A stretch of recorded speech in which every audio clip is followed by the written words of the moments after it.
I am delighted today to introduce you to a very special guest and special friend of mine. Mitch Axelrod has been my close personal friend and a highly respected colleague for, I guess, over a decade now.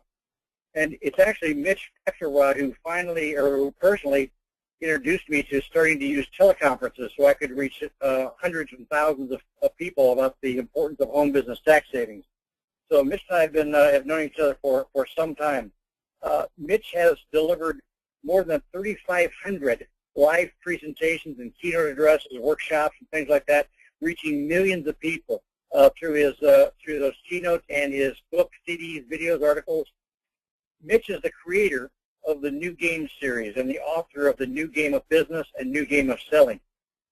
He's reached millions of people through those books and through radio, television, etc. I could go on forever about Mitch, but one of the things I'd like you to know about him, so I can pass the controls over to Mitch so that he can share his wisdom with us, is that one of his many areas of expertise is teaching people effective ways of neutralizing skeptical prospects so that they can be turned into motivated buyers, dealing with various types of skepticism, people who are skeptical of your business type or your product or your company or you even. So today Mitch is going to share a highly effective but practically unknown strategy for doing that, for turning skeptical prospects into committed buyers in 15 minutes or less. So without further ado, Mitch, I'm going to turn it over to you. Here's my friend, my colleague, and an esteemed leader in coaching, teaching, and training, Mitch Axelrod. Mitch, take it over. Thank you, Ron. As always, a great introduction. I appreciate it. Just want to make sure I'm coming through loud and clear. You hearing me good? I'm hearing you great, Mitch. Go ahead. Excellent. Okay, so first of all, Ron, thank you really, because you were really majorly responsible for us picking this topic. You seem to be really in touch with your audience as far as what it is that they want, what they need. The last webinar we did, we had almost 2,200 people signed up. This one, I think it's almost like 1,200. So for those of you who are listening today, I want you to really give a big round of applause to your leader, dear Ron Mueller, because he's the one who initiated the conversation. And today, we're going to show you something truly, truly, truly amazing. We're going to show you how to turn a skeptical prospect into a committed buyer in 15 minutes or less. That's an incredible skill to have. And so I want you to begin to think about as we get started, because we're going to jump right into this conversation. And there's two quick things I want you to keep in mind, okay? The first thing is, what is it costing you in money, in time, in lost prospects, in lost customers, and marketing investment, the opportunity cost of not being able to quickly identify, isolate, and then neutralize skepticism in new people that you meet. Okay, very important to keep that in mind, because that, and put a number to that. Like, what is it really costing you? Like, if you could neutralize skepticism, how much more money could you make? How much more time could you save? How much aggravation and stress and anxiety would you eliminate? Okay, those are the two things I want you to really keep in mind. And then the other thing is, I really want you to stay to the end here. All right, because there's two things I'm going to show you in the last 10 minutes of this conversation that are going to be worth a fortune to you. First is, I'm going to show you exactly how to go from a committed buyer to actually a customer, okay? And then the second thing is, we're going to show you how to take what you learned here today and use it to add $10 or $15 or $20,000 of new business to your business this year, okay?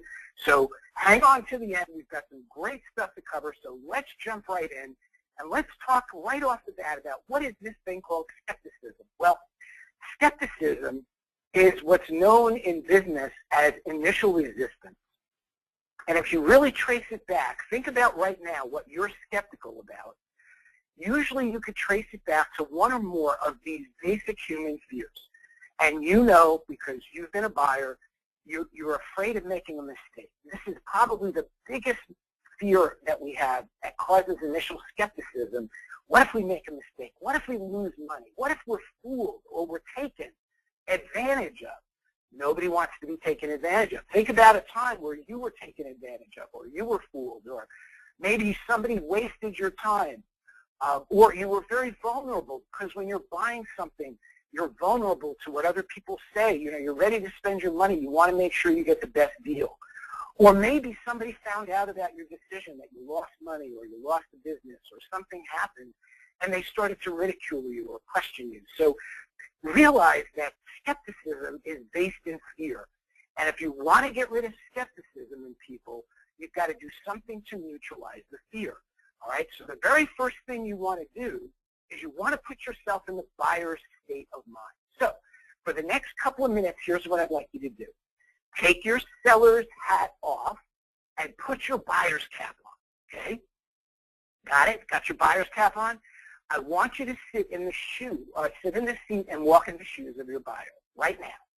And I want you to feel that skepticism that your buyer is feeling. Now, here's what I want you to come up with, all right? And Ron, why don't you think about this too, all right? Because I'm going to ask you what you came up with here.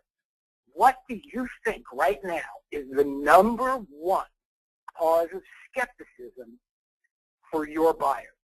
Okay, take your note, write it down, just write something down on a sheet of paper. Hopefully you got a notepad handy. What's the number one thing that causes skepticism with your buyer? See, the only way you can neutralize skepticism is if you're actually walking in the shoes of your buyer, if you're sitting in the buyer's seat. And so you got to take your seller's hat off and put your buyer's cap on, okay? So you got it? You got that skepticism? Good. Now let me tell you that it's going to be one of two things that's going to cause skepticism. There's two categories of skepticism. The first is internal skepticism. Internal skepticism is all that stuff going on in your head. I've been burned before, all right? Oh, I've heard that promise. It's just an overblown promise. I've heard all of that before, right? Or maybe you have your own biases. You have your own beliefs. You have your own notions, right? Or how about this? What's the story going on in your head right now about skepticism, what your buyer would be skeptical? Remember, you're still in the shoes of your buyer right now. You're still walking in those shoes, right? So internal skepticism. What is that internal skepticism? So, hey, Ron, let me ask you. Think about, what do you think is the one thing that makes your buyers skeptical internally? That what's going on in their head? What would you say if you could isolate that one thing? What would you guess it to be? I think it's probably that the tax breaks for home business owners are so large and so easy to qualify for that it doesn't sound like it can be real. It must not be legal, or he's not telling you the whole story or something like that. They just and until they get to know me and know that I don't fool around and I don't play jokes and I don't trick people. That's probably the biggest objection. The field I work in the most, network marketing, I think one of the biggest skepticism is, why are you doing this? Why are you trying to help me? You say you're trying to help me with something I think I really need. What's in it for you? Yep, and that's a great point. So I want you now to really think about, as Ron did, and write down, what is that number one skepticism? What's that internal skepticism that your customers are facing with you right now, the one that comes up over and over and over again, okay? All right, so you got that. Now, here's the second category of skepticism, external skepticism. Now, external skepticism I break into 4 areas. The first is the seller, you, the seller. The second is the business. What kind of business are you in?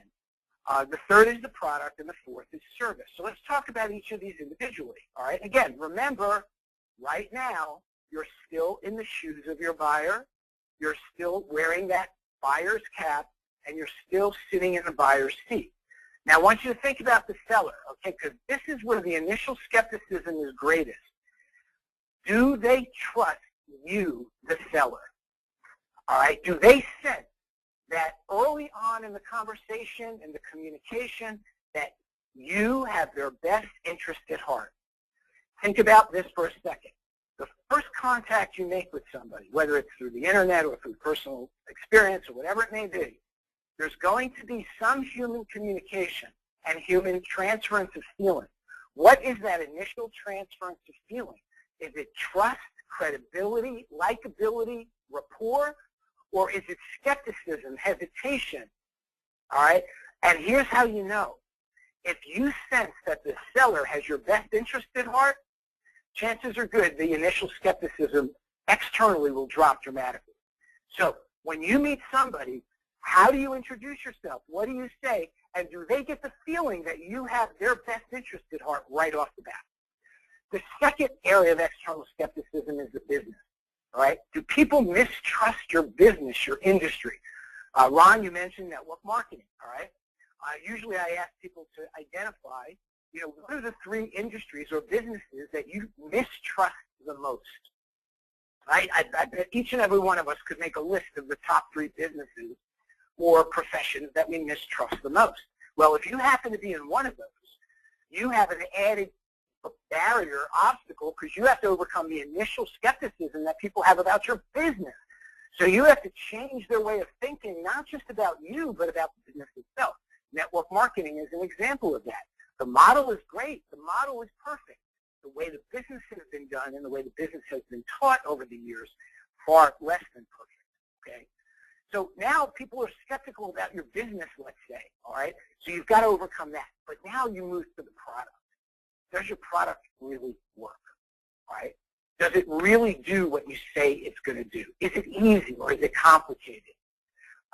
How much of advice and counsel do people need to use your product? In other words, do they need this huge owner's manual, or is it sort of kind of like the Apple products that are more intuitive? I've never actually looked at my product manual for my iPhone, believe it or not. I've had this for almost 2 years now, and I've never once looked at the manual, and I can do 80 to 90% of what it can do. That's amazing. That's intuitive product design. Is your product intuitive? Is it easy to understand and use, or is it complicated or frustrating? All right, these are external skepticisms that come up with people. And then, of course, the dreaded customer service. All right, are you really serving your customers? This is an area, it's a lost art. And you know why it's a lost art, Ron? Because in the early 2000s, companies started outsourcing service to the lowest bidder because they saw it as an expense department. But I'm here to tell you that what we teach in the new game of selling is that you can turn customer service into a profit center. And when you turn it into a profit center by really, really serving people at the highest level, you can actually reverse the skepticism even after people buy and eliminate what's known as buyer's remorse. So, external skepticism. Look at your spectrum of your business. Is it you? Is it the business?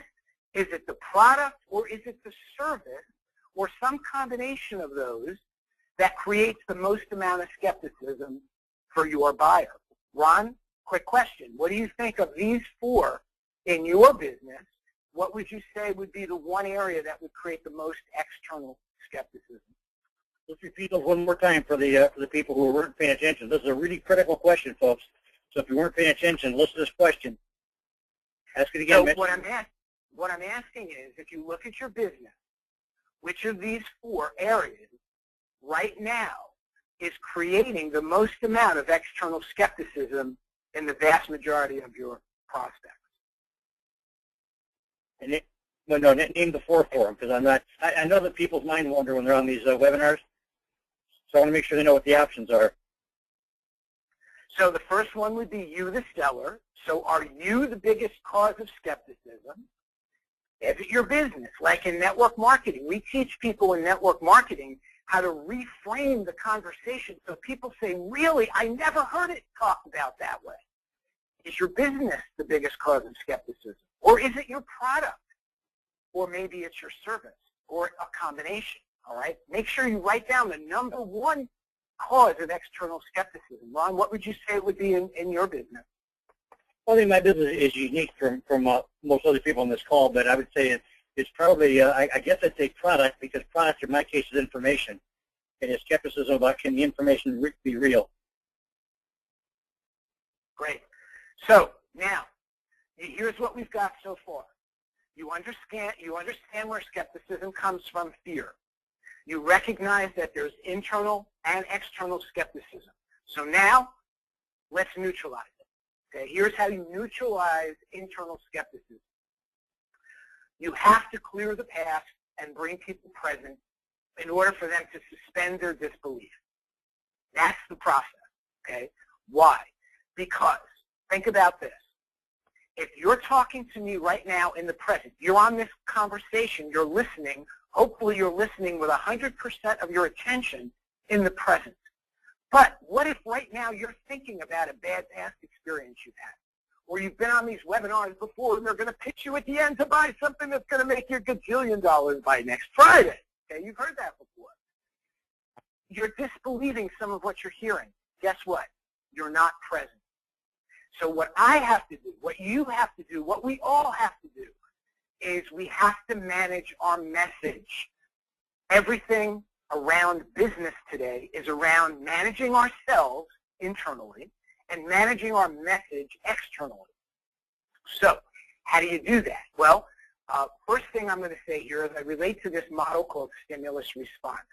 Listen very carefully to this because this one model is worth the entire time that you're going to spend on this call. All right?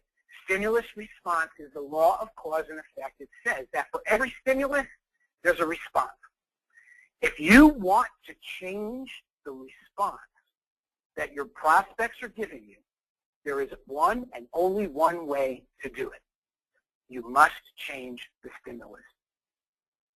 You are the stimulus.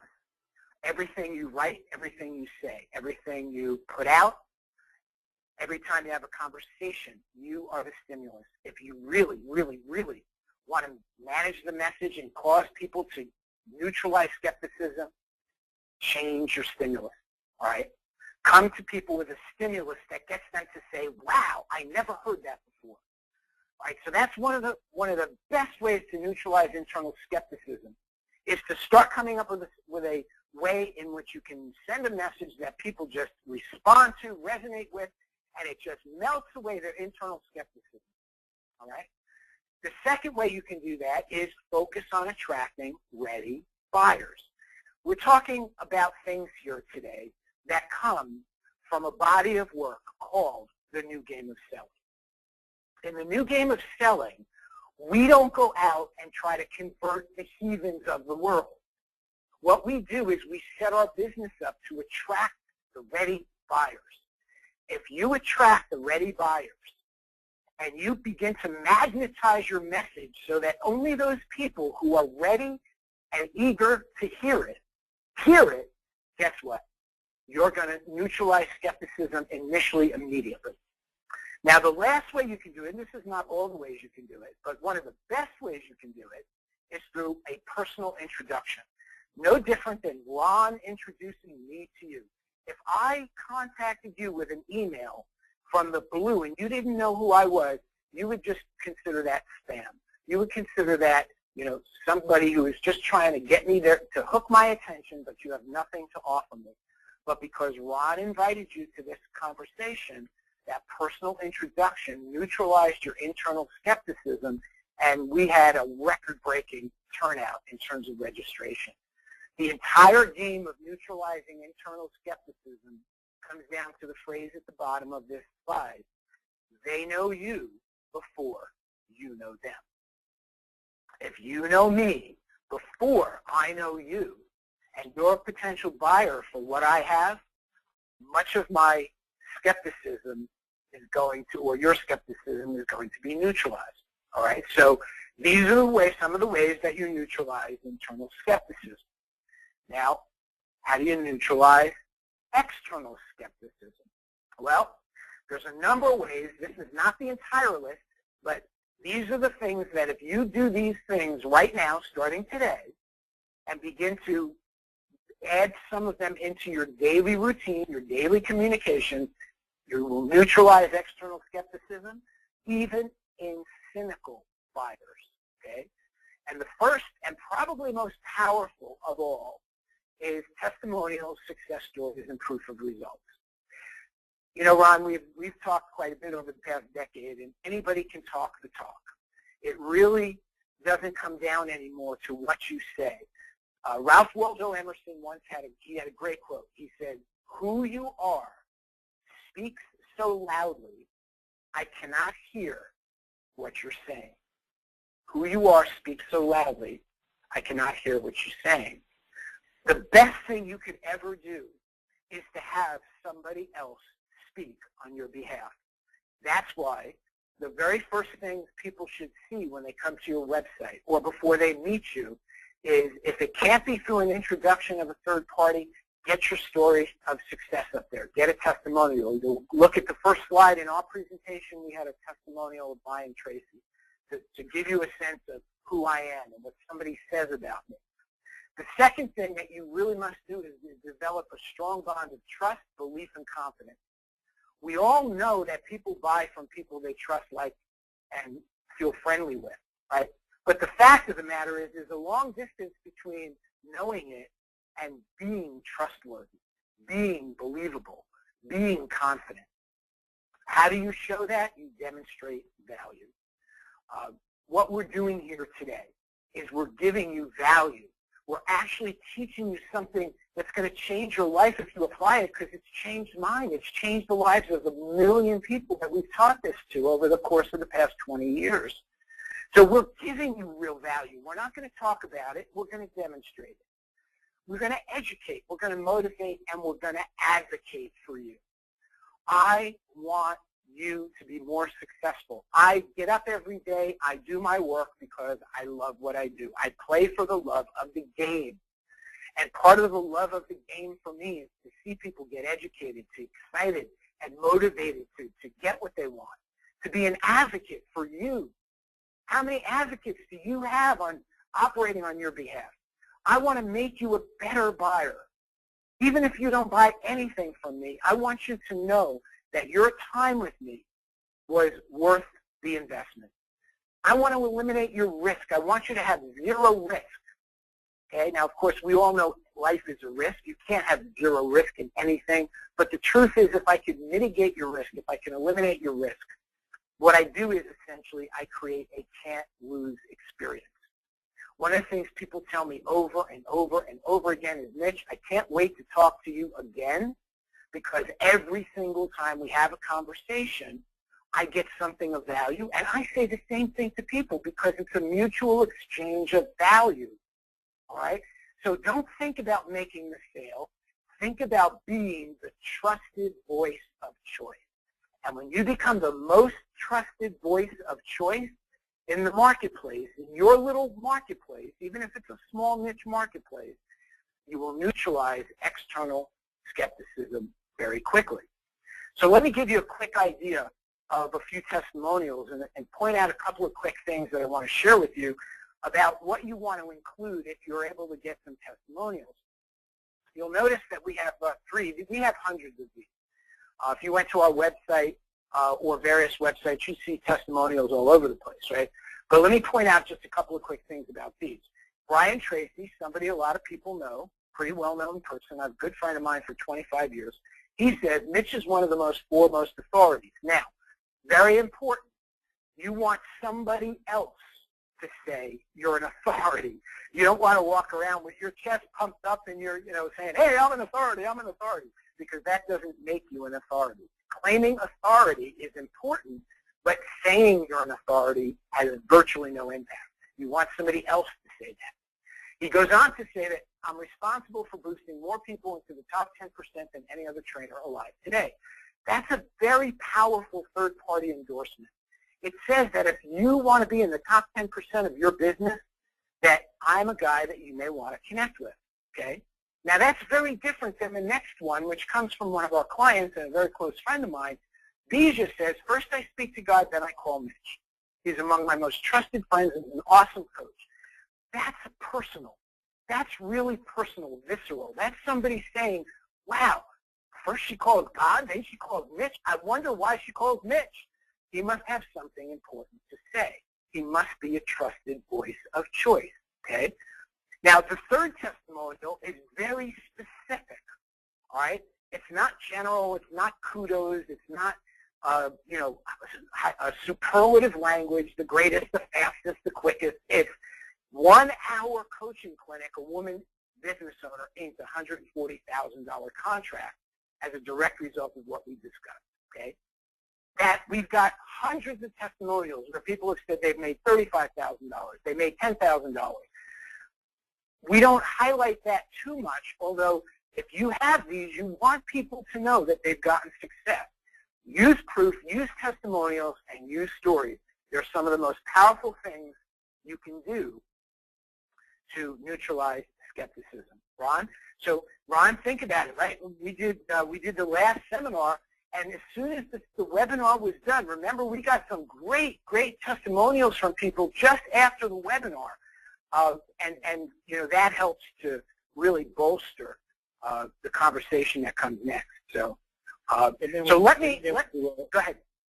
Then when you tell people about what other people said about the first webinar, then they want to come to the next webinar because you've gone from an unknown to a credible source for them because they've heard you speak, they've experienced the value that you deliver in the webinar, and in some cases, people said that I want more of this guy, and they found ways to work with you on an ongoing basis.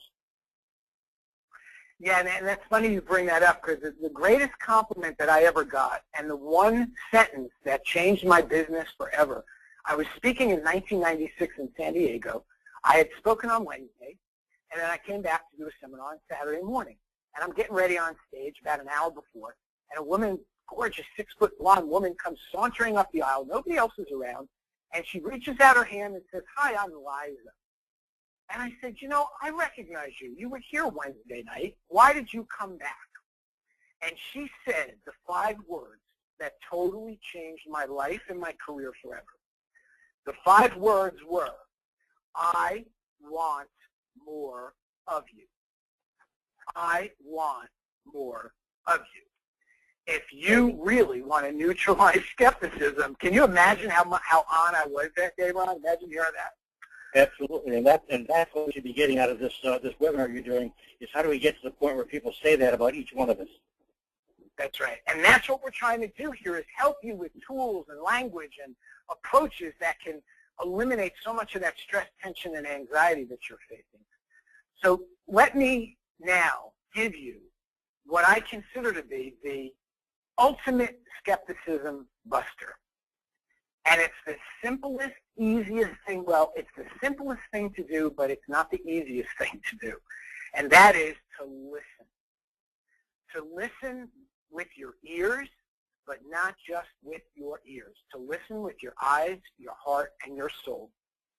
So when you think about listening, I want right now, are you listening just with your ears? Are you just hearing my words?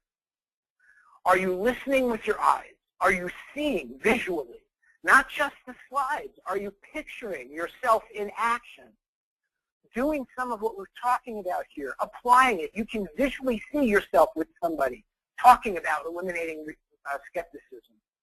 Are you listening with your heart? Is your heart open to receiving the goodness of what we're talking about here?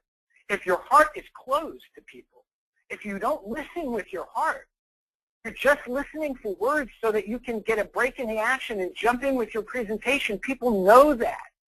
They know if you really care enough that if you're listening deeply from the inside out. Are you listening with your soul? Do you love what you do enough and care enough about the people you work with to give them your undivided 100% full presence and listening? Because if you do, and if you start today by asking skillful questions, being present and listening, you can transform every conversation. You will transform every conversation. I would argue that the greatest single interpersonal skill of compassionate communication is to learn how to listen with your eyes, your ears, your heart, and your soul. And when you become a really empathic listener, you'll build trust. People will have faith in you. They will call you. They will reach out to you. You will be magnetic because so few. Think about how few people in your life listen to you. It's incredible. So if you really want the ultimate skepticism buster, begin to become a great listener, all right? And start to listen with your ears, your eyes, your heart, and your soul. So can you really turn a skeptical prospect into a committed buyer in 15 minutes or less? Well, so far we've shown you how to eliminate skepticism, neutralize internal and external skepticism So can we really turn the skeptical prospect into a committed buyer in 15 minutes or less? No, you can't. Whoa, what do you mean you can't? Stop. Wait a second. Isn't this seminar, webinar designed to show you how you can? Well, the thing is that there's no sales tactics, gimmicks, or closing techniques that can turn a skeptical prospect into a committed buyer in one step. In one step. Okay? And here's why.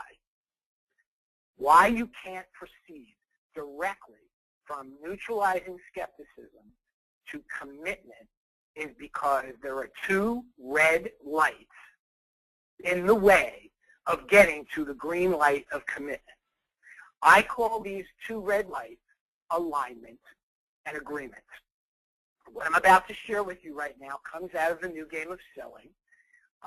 It happens to be a proprietary model. It's one of the most powerful, life-changing models you will ever see, and you can apply this in every aspect of your life. And I call it the three magic words.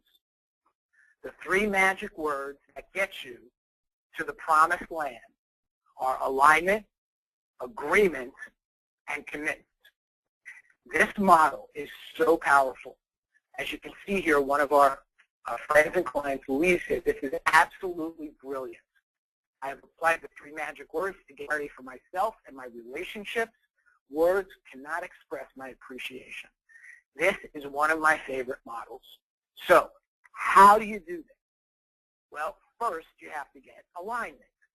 Before you can move to commitment or agreement, you have to get alignment. So what is alignment and how do you get it? Well, first of all, if you think about this, when you meet somebody, you as a seller are driving down seller's lane. And you stop at a stop sign, and here comes the buyer in their car on buyer's road. And you come to the intersection and you meet. And when you meet, you must find a way quickly to get into alignment, or the buyer keeps driving down buyer's road, and you keep driving down seller's lane, and you guys crisscross and pass like ships in the night. I bet you can think about somebody right now in the back of the front of your mind who you just had a conversation with recently, where you just passed like ships in the night because you were stuck driving on seller's lane, and he was on buyer's road, and you just crossed. So how do you get alignment? Alignment is a combination of rapport and trust. When you have rapport with somebody, rapport means I'm aligned with you. I feel what you feel. I sense what you said. Okay? Trust is I believe you. I trust you. You're credible. All right? I sense that you have my best interest at heart. Now, there's three things that I want you to get when you get alignment. Any one of which is missing will extinguish alignment and turn the light from green to red. Number one is the agenda or the purpose of the meeting. Every conversation should have an agenda. What is the purpose of today's conversation? It's to show you how to turn a skeptical prospect into a committed buyer in 15 minutes or less. That's our agenda. That's our major purpose, okay? So you know that when you come to this conversation, what you know for sure is we are going to be in alignment about the purpose and outcome of this conversation. We are on the same page, all right? So think about all the people you've talked to. You've got to go back and get alignment because you never had it. Here's the alignment question. Are we in alignment about the agenda, purpose, and outcome of this conversation? Okay? The answer is yes. The light goes from red to green. If the answer is no, the light stays red. You've got to work through it, make sure you get on the same page with respect to the agenda, the purpose, and the outcome of the conversation. There's your first green light, alignment. Now, you move to the next green light. It's like crossing the streets in Manhattan. You know, the light turns green and all the tourists go across the street. The light turns red and the tourists stop. Of course, people that live in Manhattan, they go across red or green. They don't care. All right, but you can't do that because if you pass the red light and you try to move forward, but your prospect is back at the other red light, you're out of alignment. The game is over and you don't even know it. I'll bet you right now you can think of some people who you're out of alignment with. If you go back and use these strategies, you can instantly get back in rapport and trust with them. Agreement is very simply the answer to 4 critical questions. If any one of these questions are not answered, You will have a red light of agreement. It will not turn green. What are the four? Do we have agreement about what you want, why you want it, how you want it, and when you want it? Think about people in your pipeline right now. Think about people you've got alignment with, but you really don't have agreement with because you either don't know what they want or why they want it. Or maybe you know what they want, why they want it, but you don't know how they want it delivered, or you don't know how they want it to be presented. Or maybe you know what they want, why they want it, and how they want it, but you don't know when they want it because you never asked the critical question, when would you like this to happen, or when would you like this to manifest for you? So go back to all the people in your pipeline who you've got alignment with and get agreement, and here's your agreement question. Do we have agreement about what you want, why you want it, how you want it, and when you want it?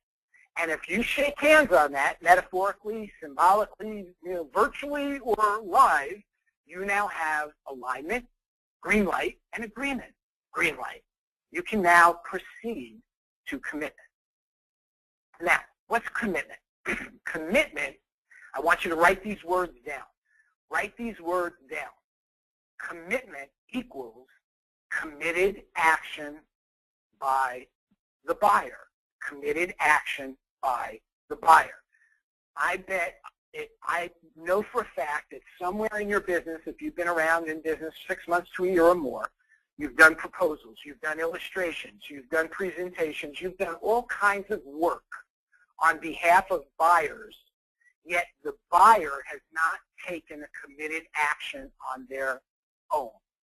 If you really want to know if your relationships are moving forward, if you're advancing your relationships, there is one and one, only one, measure of whether or not you have advanced the relationship. A committed action on the part of the buyer. Remember, here's the game. You're trying to help a buyer get something they want.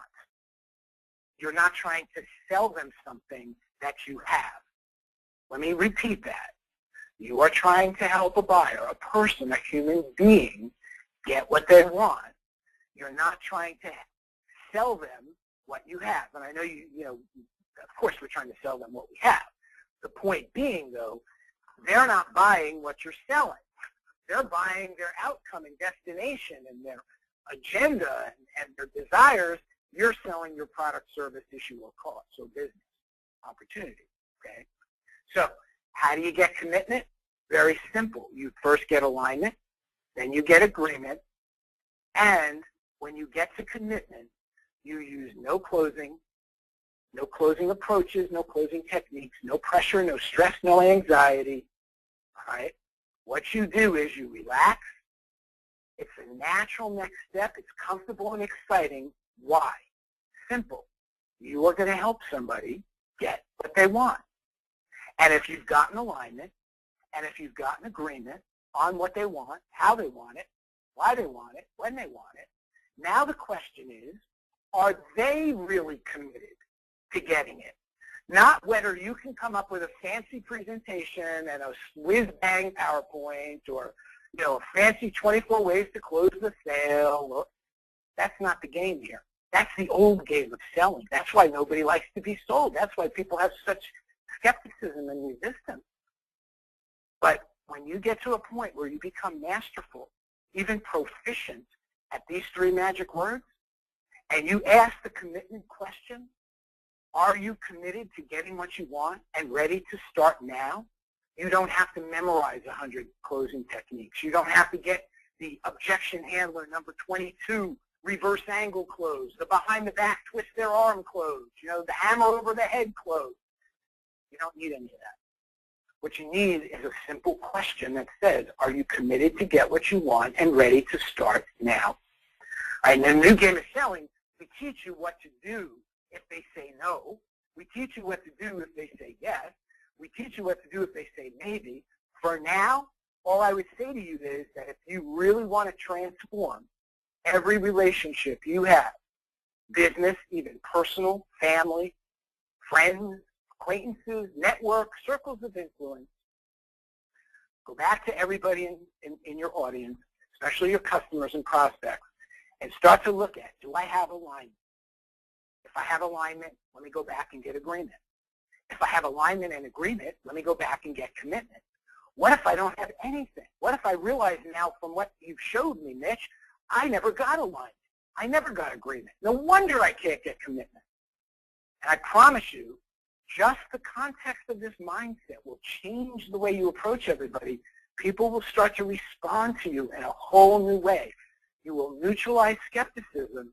You will essentially eliminate that initial resistance. People will feel like they trust you, they know you, they like you, they want more of you.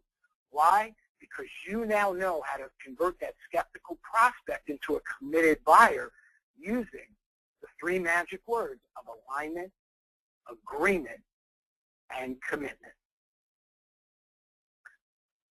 So I want you to think about one person right now who you've gotten through alignment, who you've gotten through agreement, who you just didn't get commitment from. Write that person's name down, and as soon as we're done with this program, get on the phone and call them. Speak to them. Go through this again with them. Just re-engage with them and see what happens when you begin to apply the 3 magic words into your business quickly. Don't worry about being perfect or getting it right. Imperfect action beats perfect inaction every single time. And I promise you, even if you do this awkwardly and clumsily, it's better than not doing it all. So, Ron, there you have it. The 3 magic words of alignment, agreement, and commitment that will take a person from a skeptical prospect to a committed buyer. And you can do this really in 15 minutes or less. Good stuff, Mitch. As always, I love having you do these webinars because your advice is practical. You get step-by-step instructions for how to do something that for most of us would be complicated, and you've taken the complicated part out and shown us exactly what to do. Keep going. What do we do? I'm used to knowing for those of us out there on the call that are really getting into this and saying, "Wow, this is fabulous," and this can really explode the size of my business. Is there some ways that people can get more information on this? They can go deeper. Well, yes, and I promised at the beginning I was going to do a little exercise here. And for those of you who hung on, you're about to get an experience of something. And I'm going to actually take you through the process, okay, for the next 5 or 10 minutes. So hang in there, because I'm going to show you now how do you make the transition from we've got a committed buyer. So let's say right now you're sitting there saying, I am totally committed. I'm in alignment with all this. I have agreement that this can help me. I'm committed to make it happen. I'm really serious about playing the game at a higher level, okay? And so the question should come up. And by the way, this happens for you too. So remember this, put yourself in the buyer's role. What now, what next? What now, what next?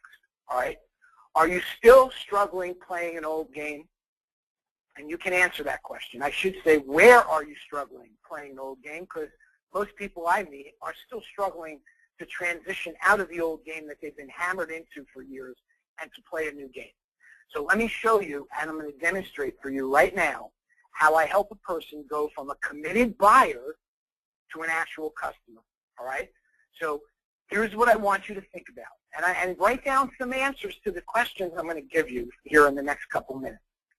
I want you to evaluate what is it really costing you? What are the implications and the consequences of you not changing your game?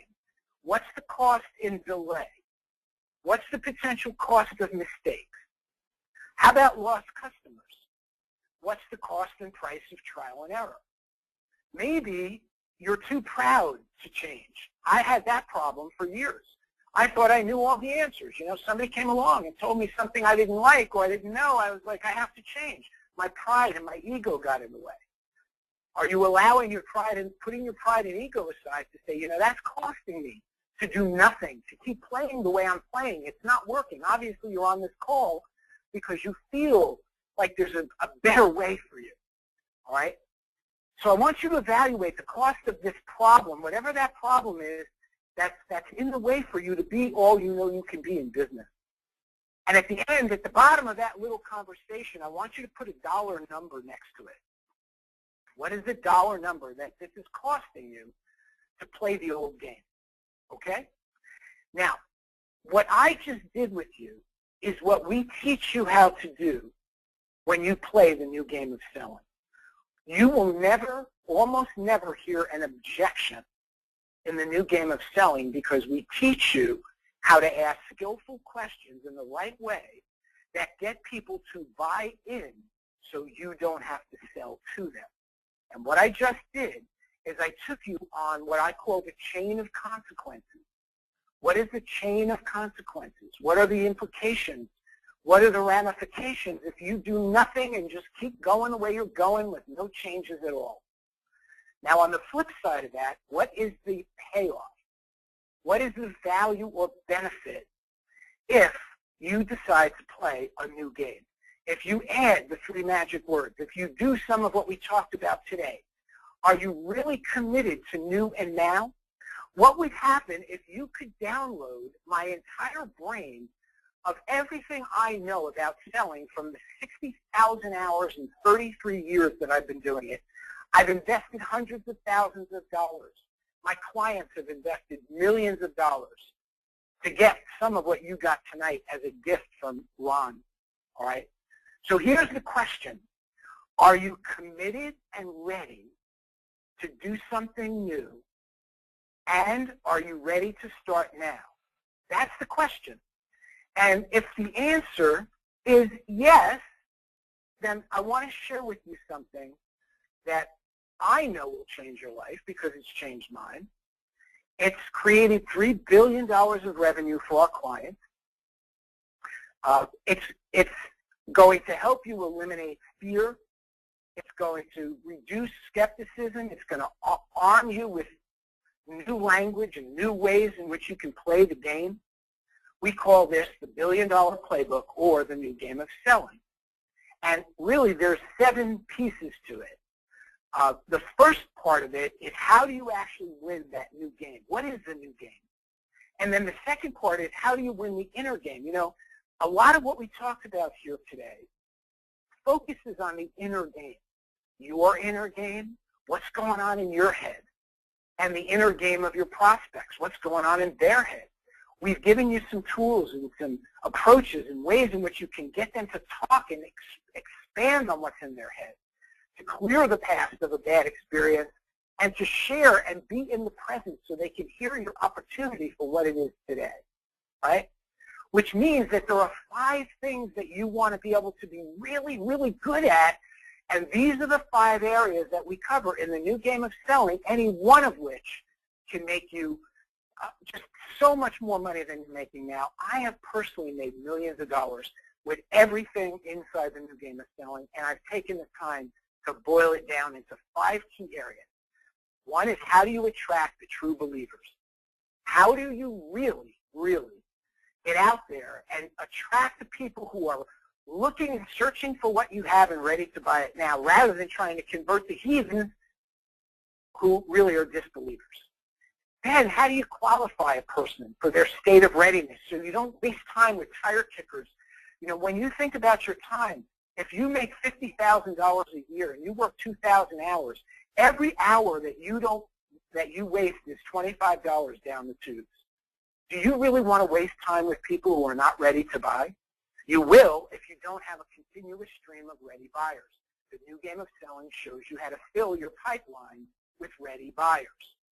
Then, here's where the rubber meets the road. When you know how to better convert browsers into buyers, and you're able to help a person make a committed action to say yes, it turns your investment and expense of marketing into revenue. Sales are revenues. If you don't have sales in your company, you don't have a job. And I don't care what you do for a living, if your company doesn't generate sales, you are vulnerable. If you know how to generate sales, you become a prize catch. You become somebody who every company wants to do business with. But once you convert them, now you've got to keep them. And once you convert them and keep them, then you want to multiply them. Because it's keeping the customers for life, turning service into profit, and multiplying the sales and the revenue you get from every customer, that's what makes the business profitable. That's where your return on investment goes up exponentially.